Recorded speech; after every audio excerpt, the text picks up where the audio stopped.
Most outdoor rinks in Lloydminster have reopened this week after unseasonably warm weather forced their closure over the weekend. The outdoor rinks are challenging when we get above zero. Bud Miller Park and the Oval both deteriorated the skating surface as well as some of the other arenas. The warm weather and melting snow made most city ice surfaces unusable. Now that temperatures have dipped, city crews reevaluated the rinks and the outdoor surface at Bud Miller Park, and the Husky Oval are now open for public use. All other outdoor ice surfaces in the city are also now open, with the exception of Jack Kemp and Robertson Park. Be cognizant of what you're skating on. If you're at all concerned, please leave the ice surface. But our teams are checking that daily to ensure that the quality of ice is safe for people to use. The city advises users to follow all postage signage near outdoor rinks before use. For a full list of ice surfaces in the city, visit lloydminster.ca/arenas. Schools in the Lloydminster Catholic School Division have been spreading kindness around the community, and as Jasmine King tells us in this week's Beyond the Classroom, that continued today at Pioneer Lodge. We are how we treat each other. The second grade class from St. Mary's Elementary stopped by the Pioneer Lodge for their kindness project. Although they were unable to go inside, they spread kind messages with seniors watching from the window. The students also had purses filled with goodies to give to the seniors. We had lots of different things. We had word search puzzles, there was some socks, markers, we had little Easter signs. We made these little snowmen popcorn things with little mini mitts and gloves. We received our Kindness Wins grant for $200, so we wanted to make life a little bit better for certain people. The students sang a song for the seniors who watched them before handing off their gifts to Pioneer Lodge. This was their first stop of the day before heading to other places to continue their kindness project. We are going to Fur Babies and SBCA, and what we did is we just did a little call out for some blankets and some polar fleece. So we were able to tie blankets for little animals in need, and we also did this for the SBCA for Fur Babies, and some people donated blankets for the seniors. Students are excited they get to spread kindness in this way, and the school is glad it can help give back to local organizations. We haven't been able to do a field trip for so long, and even though we talk about so many of the different things what we'd like to do, to put this in action with the students is really heartwarming, and they were so excited and so blessed to give and so excited to shop for the seniors and choose their own items to take in the purses there and just to give. It was so important without receiving. For this week's Beyond the Classroom, I'm Jasmine King. At Lakeland College, our students are challenged to go beyond the classroom, so when industry knocks, they're ready to thrive. Learn more at lakelandcollege.ca. Researchers from McGill University are developing a synthetic alternative to repairing damaged or diseased bones.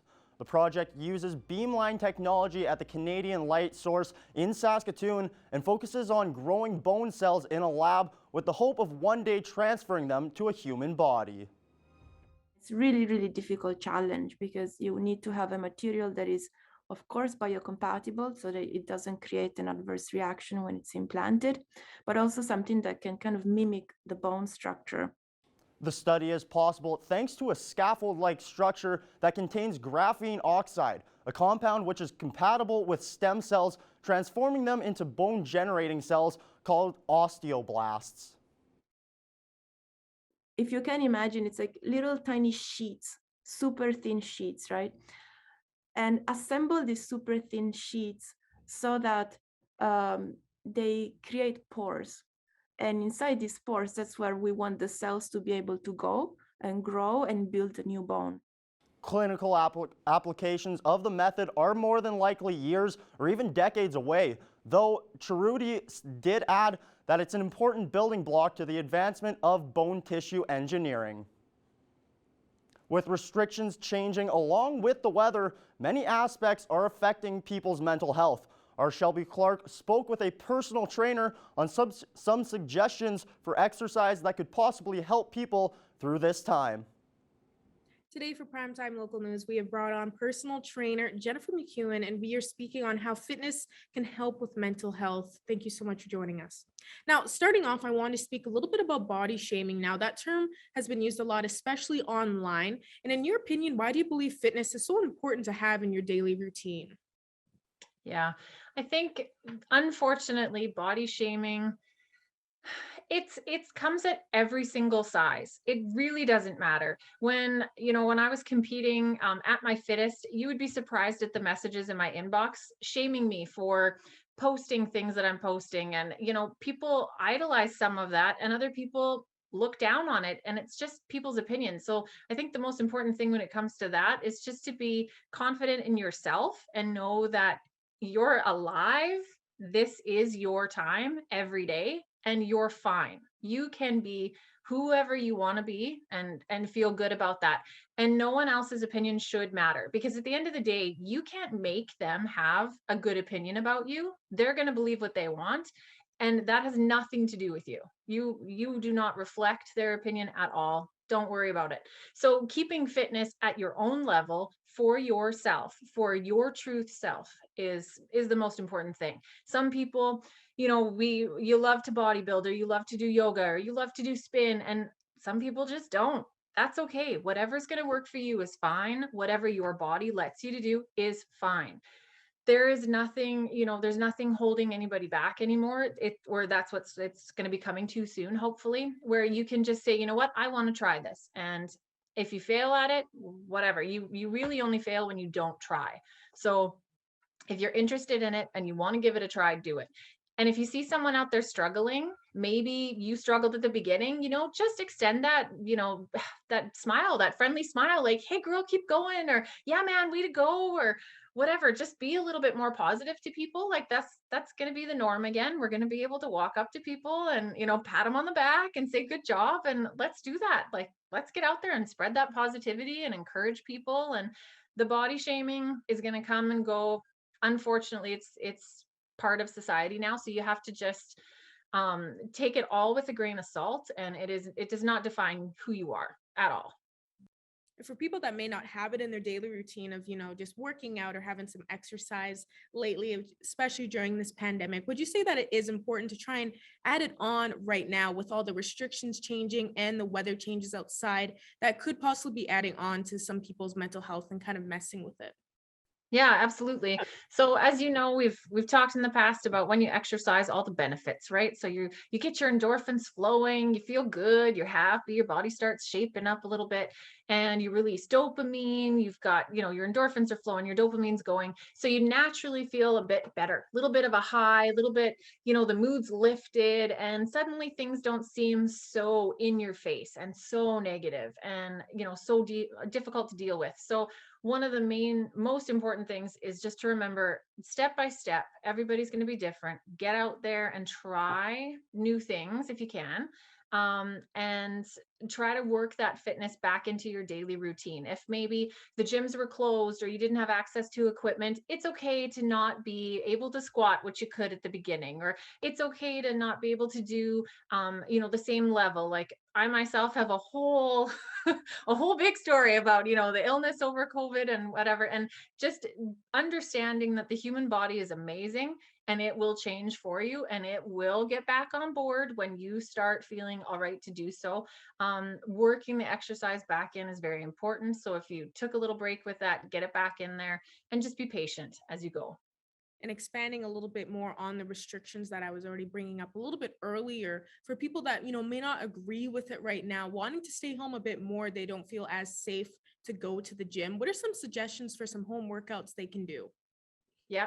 So if you have access to any equipment, the internet is your best tool. You can go on there, search in Google or whatever your search app is, and basically search for anything: body weight, beginner, hit workouts, so high intensity interval training. If you have access to a cardio machine, if you have headphones, you can, once the weather gets nicer, although there are some diehard runners in Lloyd, you could touch base with like the Lloydminster Running Club if you're interested in that. They're outside all the time. They've got a great social media presence. They're encouraging each other. That's a really, really good little group. So if, getting outside interests you at all, that would be a good thing. There's urban polling, there's snowshoeing, there's all sorts of things that we can do in the winter. And then being at home, it's kind of all equipment based. If you want to do body weight things, I would just Google some exercises or reach out to a local trainer like me, or there's so many. There's like Joe at Muscles and More. There's Renee Weinkoff. There's Tanner at the local Vikings. Or you can go to like Motion Fitness or anything like that. There are trainers in town. And guess what, guys? They're approachable. This is their job. They're there to help you get better. They're there to help you feel strong. And reaching out sometimes can be tough, but just give it a shot. You have nothing to lose. They're not going to say, no, I'm not going to help you. Like, no, I don't want to talk to you. They're going to answer you. And, hopefully they'll give you some suggestions, or maybe they'll plan a workout for you. You never know. And you don't know where it's going to lead you. So, yeah. Well, I'm glad we were able to have you on here to be able to get some suggestions and some advice for people out there wanting to get some more exercise and fitness into their daily routine. Now, is there a final message you want to let people know about right now during this time? I just think that going forward, again, I'll sort of reiterate that we all need to just be a little more patient with ourselves and with everybody else.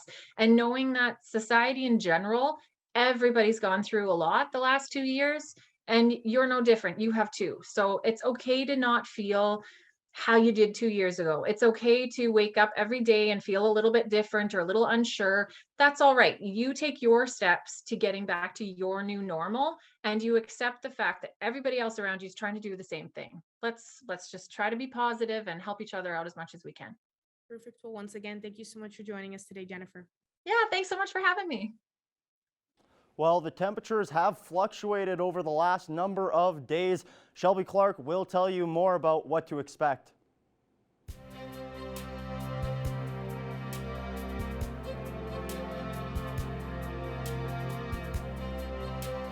Thanks so much, Evan. Yes, taking a first look at your weather forecast here in the border city, we definitely have cooled down this week compared to what we had been seeing last week. We were sitting at -19, and with that wind chill, it does feel closer to -25, so it has cooled down quite a bit today. Hopefully everybody is bundled up trying to stay warm out there, and we will be cooling down quite a bit for our evening low as well, what I will be seeing later on in my forecast. But right now we are seeing a mix of some sun and cloud, and we did see a little bit more sun throughout the day. Switching now over to temperatures across the region for Alberta and Saskatchewan. On the Alberta side, we've cooled down quite a bit, seeing around -18, -20 in most spots on the map here, -17 in Vermilion, -16 down in Provost and Wainwright, as well as in Vegreville, and Edmonton is slightly warmer at -13. Switching now over to our Saskatchewan side here, they definitely have cooled down quite a bit as well, reaching past those -20 points in most spots, with -22 in most spots on the map, -20 in Pierceland, while it is -19 in St. Walburg. Maidstone is at -20 as well there, and Macklin is at -16. And for North Battleford overnight, they will be going down to a low of -37, and even that is without the wind chill. So we do have a warning in place right now with that extreme cold warning throughout the night. And even without that wind chill, it is going to be quite cool. So make sure you do bust out those cords, plug in the vehicles if needed. Try to stay in warm places if possible. And tomorrow for North Battleford, they will be seeing -9 throughout the day and seeing a high chance of some flurries.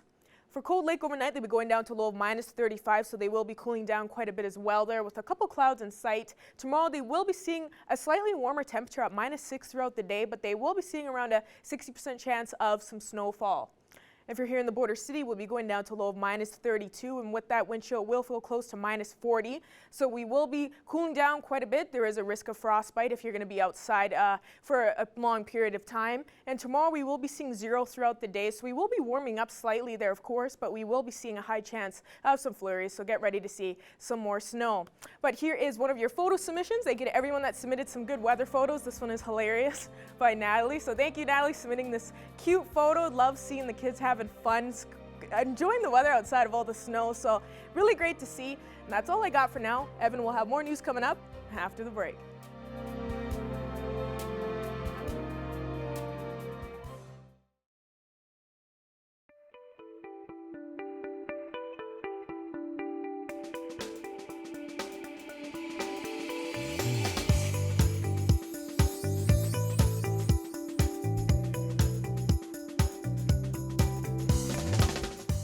Stephanie Dobson is back with us this week. Stephanie is a lawyer and mediator at Henke Divorce Law and Mediation here in Lloydminster. And we are back for another episode of Healthy, Thriving Family After Divorce. So Stephanie, today we're going to be talking about child support and how it works for kids who are looking to pursue post-secondary education. So we'll start with the basics first. Stephanie, can you talk to me about the eligibility requirements when it comes to this issue? Well, the one difficult part about this topic, of course, is that it's covered by both federal and provincial laws, depending on your situation. So just to remind our viewers, if you're married, you'll be looking at the Federal Divorce Act, and if you're looking to proceed with a divorce. And if you're unmarried, or if you're not looking to proceed with a divorce, we're looking at the Alberta or Saskatchewan provincial legislation. So we're going to try to cover it all. The legislation is quite aligned in all three jurisdictions, but at the very base of it, children who are over the age of majority are entitled to receive child support if they're attending a post-secondary education institution on a full-time basis. So just as a reminder, the age of majority in the child support case is the age of 18 in both Alberta and Saskatchewan. So once we know that a child does fit under this category, then we need to start looking at the amount that would be payable. Okay, and Stephanie, obviously there's some calculations involved with that. So how do those calculations work? Well, as I always say, it's complicated. So at the very base of it, our viewers may recall that child support is basically divided into two different types of payments. So the first one is the basic monthly payment. So that's what's intended to cover things like food, clothing, and shelter. And then we have certain categories of expenses. So those are the ones that are shareable between the two parents. So if there's a child who's over the age of majority going to post-secondary education, the starting point for that base support is what's called the child support table. So our viewers might recall they're based on formulas and they're all set out by the government. So the difficulty here is there's so many fact-specific situations. So for example, where does your child plan on living while they're going to go to school? Are they living at home with a parent, on campus, in an apartment? And then there's the question of the financing and the funding. What's available to your child specifically? Are there education savings plans that are set up with savings in them? Scholarships, bursaries, student loans, other sources of funding. So it becomes very clear very quickly that there's going to be a huge difference depending on your actual situation.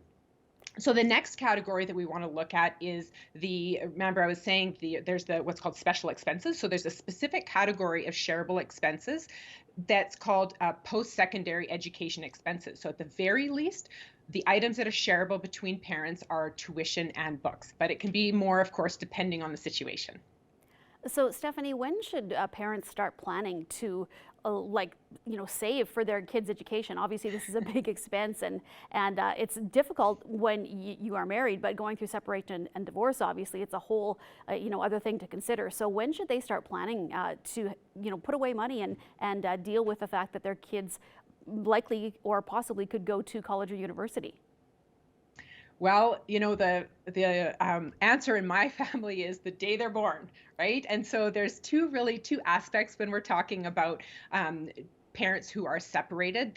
One is the aspect of the actual saving for post-secondary, and then the second one is the actual payment of the expenses once that time has come. So let's first start with the savings aspect. So many parents will start that registered education savings plan, or an RESP, for the children while they're still together.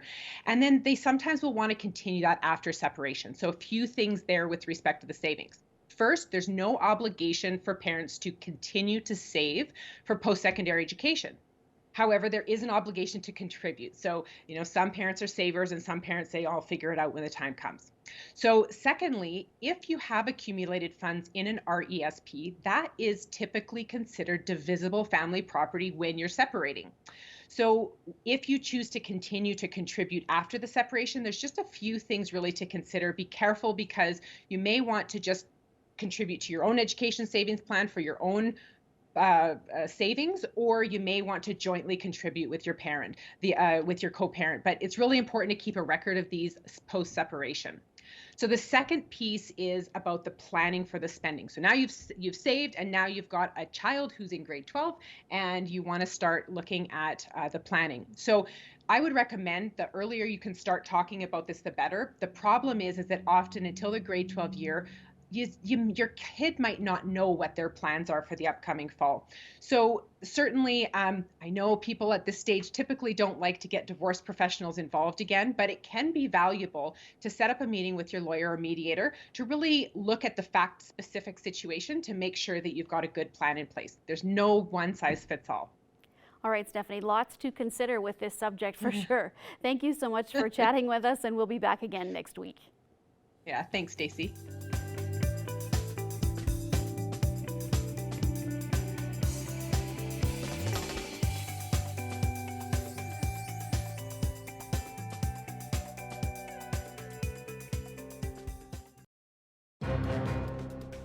Furniture set and design supplied by Furniture Gallery and Furniture House, downtown Lloydminster.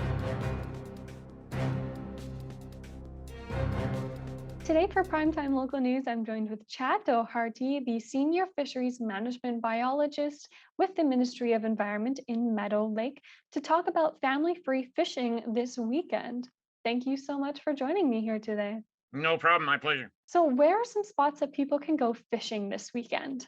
Well, it's the key thing to remember is that the free fishing weekend in Saskatchewan doesn't include the national park, and there has to be an open sport fishing season. So there are some waters that still have closures, and those are often for conservation measures. So just make sure the best thing to do actually is to check the angler's guide for the specific regulations. That includes potential closures, but also the bag limits as well as any size restrictions that you're looking to go to. And so you can find that information also on the saskatchewan.ca/fishing. But the best advice I can give people to actually try to find somewhere in their local area in Saskatchewan is to talk to the local bait dealer or tackle shop. People might not give you the details on the specific hotspot, but they're usually pretty good at giving you at least the water bodies that have been fishing fairly well in recent times. So when it comes to knowing where to go fishing and some rules and regulations, you would recommend going to the angler's guide? Yeah, talk to the local tackle shop or bait dealer that you have, and other. You can also go online. There are various fishing forums that people might have. Like I say, they won't necessarily give real specific hotspots, but they'll give you some indication as to maybe how the action has been, whether it's been slow or maybe the time of day that might be fishing a little better. And it's fishing, so it can change from one day to another. That's the nature of, and sometimes the challenge and fun of the sport is that it can really vary from one day to another. But certainly the angler guide is a place I would go to ensure that you are following all the regulations that are in place for the Saskatchewan fishing. Although no fishing regulation is needed for the Family Day holiday long weekend, which runs this year from February 19th to 21st. All other sport fishing regulations in the province apply. So, like I mentioned, that's bag limits, size limits, and closed areas. So if somebody's new to the fishing scene, is there a place that people can go to rent equipment for just the weekend, or would you recommend they buy their own equipment? Yeah, I don't know about rental, but ice fishing is a fairly it can be as expensive or as economical as you want to make it. I know that there are people that if they keep their fishing line in their hand and they don't use a rod, they don't use a tip up, they just keep the rod in their or the line directly in their hand and just jig it up and down. So it can be various expense levels, but it's what the individuals want to choose to do. But if this is the first time people are going out and trying it, if you know other people, I know that myself, I often will lend gear to people, that I know, friends and family. And that's what's so great about ice fishing and this weekend is it's as much about getting out and trying the sport, but also just spending time with family and friends. And if you know somebody that ice fishes, mention that you want to try to go out and try the sport. They'll already have the auger likely and some gear and may very well being able to be in a position to lend you some or help you out. What are some safety tips that you can give people? I know the weather has been a little warmer here, at least in Lloydminster, and so some ice is maybe not thicker than others. Is there any tips that you can give for people safety-wise when it comes to ice fishing? Yeah, so from a safety perspective, one of the things I would really suggest is before you even head out, let somebody know where you plan to go and when you're planning to return. So that it's just the same as if you're heading out in the open water boating season. It's always good to have a plan and let somebody else know the details of what you're planning. As far as the other safety is, take the responsibility to check for yourself. Just because you may see other people out on the ice, don't make any assumptions. Uh, the ice conditions can vary and be patchy. So in addition to thickness, as you mentioned, it's also a good idea to get a sense of the quality of the ice or if there are snow drifts or patches of slush. And the other thing to watch out for too is that if there's any variation in the ice because of potential currents that may be present, you can really have much thinner ice in areas where you have flowing current or flowing water in current conditions. And is there anything you would like to add? The other thing I would just mention is make sure you look at the weather forecast, dress appropriately, have layers of clothes. Many of the waters this year do have floodwater and slush, so I would recommend making sure that all individuals have the proper footwear and outerwear to stay dry, and then have layers to be able to stay warm. The other thing I would say too is always having snacks or a lunch and something warm to drink. Especially if the fishing is a little bit slow, it can really brighten the day. And then if there are younger kids involved too, taking time to do another activity while you're out ice fishing, building a snowman, something like that can also just make it an enjoyable, fun time. So they'll want to go again. Well, thank you so much for joining me here today, Chad. No problem. My pleasure. Now ending off with taking a look at your 7-day forecast. We will be seeing some snow tomorrow, around an 80% chance. So get ready to see some flurries with 0 throughout the day. Friday will be dropping to -20, so we will be cooling down quite a bit to start off the weekend. But we will be seeing a warmer day on Saturday. So go out and enjoy that day on Saturday, but will be slippery, so please be careful. Then Sunday, we'll see a little bit more cloudy skies at -21 to end off. Then next week, we will be cooling down, starting off with -23 on Monday, seeing a little bit more sun on Tuesday, and Wednesday, we'll see -11. Thank you for that, Shelby, and thank you for tuning in to this edition of Primetime Local News. You can catch us in the next hour.